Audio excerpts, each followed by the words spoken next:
Good morning, Shamastars. In previous videos of Chapter 11, Biotechnology, Principles and Processes, we discussed recombinant DNA technology.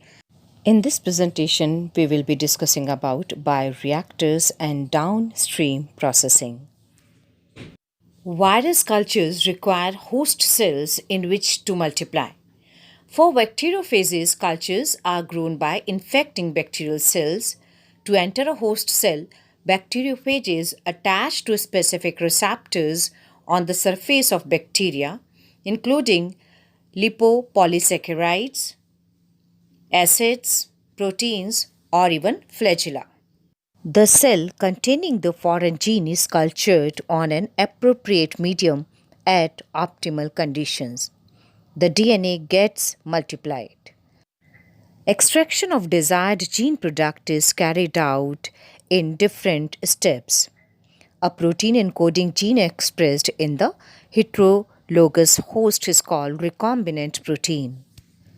Cells having genes of interest can be grown on a small or a large scale. In small scale, cells are grown on cultures and then expressed protein is extracted and purified by various separation methods. In large scale, cells are grown in a continuous culture system in which fresh medium is added from one side to maintain cell's growth phase and the desired protein is collected from the other side. Bioreactors are the large volume, say about 100 to 1000 liter vessels in which raw materials are biologically converted into specific products, individual enzymes, etc., using microbial plant, animal, or human cells.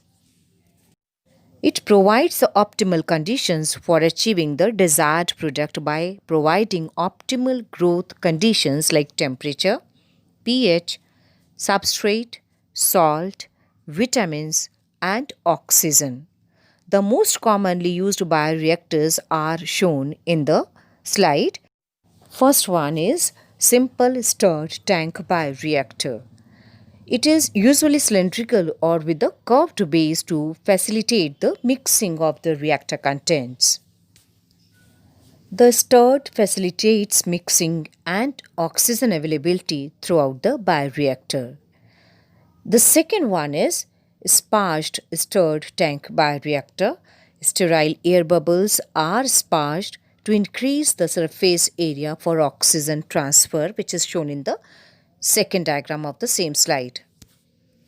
The components of a bioreactor are an agitator system, oxygen delivery system, foam control system, temperature control system, pH control system, and sampling pods to withdraw small volumes of culture periodically.